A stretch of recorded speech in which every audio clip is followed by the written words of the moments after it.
Hi, my name is Tamisin and my entry number is 215719. Today we will present about kombucha waste. We are from group 1 under Dr. Irina. So these are our group member. Our group member have Phoebe Ongjawi, Ishwara, Sarah Yasmin, Muhammad Hafizan, and also Adrina Juhaira. So next I will explain about the kombucha. So for the kombucha, it is originated in Japan or China. It is fermented and sweetened tea, often made with black or green tea, by adding specific strain of bacteria, yeast, and sugar. So from the picture, you can see this is a SCOBY. For the SCOBY is a pancake-shaped symbiotic culture of bacteria and yeast, and it is an ingredient used in the fermentation and production of kombucha. So next, for the kombucha tea, also known as mushroom tea, because bacteria and yeast form a mushroom-like film on the surface of the liquid. And it also classified as functional beverage because it is a non-alcoholic drink that contains vitamins, amino acids, or other nutrients associated with health benefits. So what is waste to food? Because the waste product from kombucha growing to invent a new wood alternative material. And this synthetic wood can be created to mimic rare natural woods, and this can save the need to cut down the real tree. Next, I will be presenting about how the kombucha waste is produced. So, who produced this kombucha waste? So, the kombucha waste is produced by the kombucha tea industry and anyone who makes the kombucha tea. So, the kombucha tea, the industry of kombucha tea, which is the company who makes this kombucha tea, is responsible for the huge amount of waste that produced from making the kombucha tea. So when is this waste is produced? The waste is produced is when one making the kombucha tea and does not want the bacteria sheet when while produced in the process of making the kombucha tea. So what is this bacteria sheet I'm talking about? Kombucha cellulose is normally thrown away or used for compost. Kombucha cellulose is a slimy sheet of bacteria cellulose that forms during the brewing process of kombucha.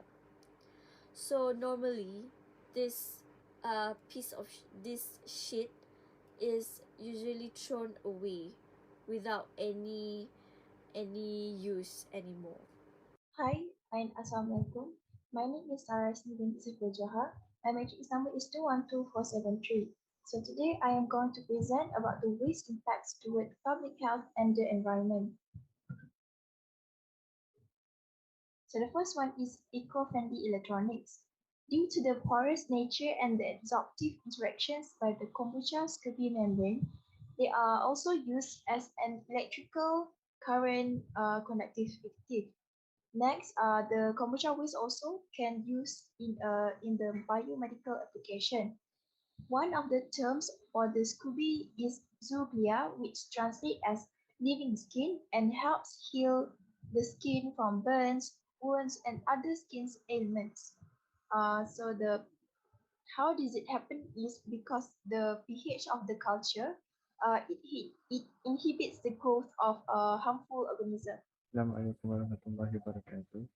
My name is Muhammad Hafizan bin Rashid. My matric number is 211025. Netizen. Kombucha waste is biodegradable, so it is not a big problem for Earth to dissolve it. There are many types of kombucha waste being managed currently. Processed into alternative wood, cycle it until cannot be used and decomposed.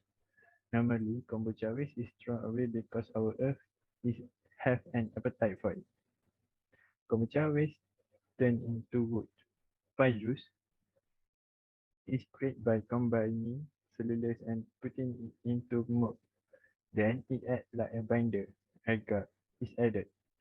This mixture is subsequently dehydrated and flattened and smoothed using mechanical press. This procedure yields a sheet of synthetic wood that can be sand, slice, and generally work in the same way as generally would. Virus is biodegradable as well. Next, on loose tea leaf. Loose tea leaf begin with a recycling process after each brew batch using tea waste to make compost, which is then used in factory, garden, or donated to nearby agricultural institutions. I'm Phoebe Onjaway and measure number is 21280. So next, what to do with SCOBY after brewing is the other ways of the kombucha or SCOBY can be managed is to use the waste as catalyst support. After brewing the kombucha, the waste can be repurposed to extend its life cycle as a catalyst support and decrease its carbon footprint. It's a simple two-step process. The waste from kombucha tea fermentation was used to accommodate copper nanoparticles for catalytic reactions, which take around 20 minutes. And this demonstrates that the common food waste can be repurposed into renewable materials for sustainable reaction. Other than that, SCOBY also can be managed as it can be turned into recipes because the cellulose mass of SCOBY can be linked to gut health and improve digestion. It also can help to normalize blood sugars and also cholesterol levels. These are some of the recipes, which is jerky, smoothie, candy, energy ball, and also fruit ladder. SCOBY also benefits the gardens because of its concentration of probiotics. It gives the soils a major nutrient boost by adding a few pieces of SCOBY to the soil to dig a small hole about an inch deep, 3 inches from the base of the plant, and also to make sure that it is well buried and well covered with dirt to avoid attracting the animals and also bugs. Lastly, SCOBY will help to speed up the decomposition process and also boost the nutritional value of our compost. Below are the examples of acidic pH-loving plants that love SCOBYs. Hello everyone. Today I'm going to present about the challenges and limitation in managing the kombucha waste. So first of all, the kombucha waste, the SCOBY, is an ultimate breakthrough towards reducing the usage of natural woods to produce wood-based products. But there are several limitations and challenges in order to optimize this SCOBY into the industry. First of all, the limited resources. There are only few people or places that actually brew kombucha because it follows a traditional method. So the kombucha waste obtained is sometimes not enough to be made for the mass production need for the wood.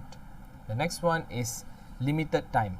The time taken for the process of fermentation and transformation of kombucha waste into wood pellets or large wood structure is quite long and not yet largely explored by any industries to support the current market needs of wood. The next one is less awareness. Kombucha is a traditional drink, and most of the traditional breweries are not well aware of turning the SCOBY into wood alternative and tend to throw the SCOBY after several usages. This will limit the resources hugely. The last one is limited adaptation. Although it's the best alternative to replace natural wood, but many production companies are not able to adapt these SCOBYs in their production. It will take time for the production companies to adapt these new alternative resources. So to make a difference, the changes have to be made. In order to prevent all these limitations and challenges, the mass producers and the government should consider implementing SCOBY as an alternative in all related industries. Let's encourage the traditional kombucha, which can leave a major uplift towards our environment. Thank you.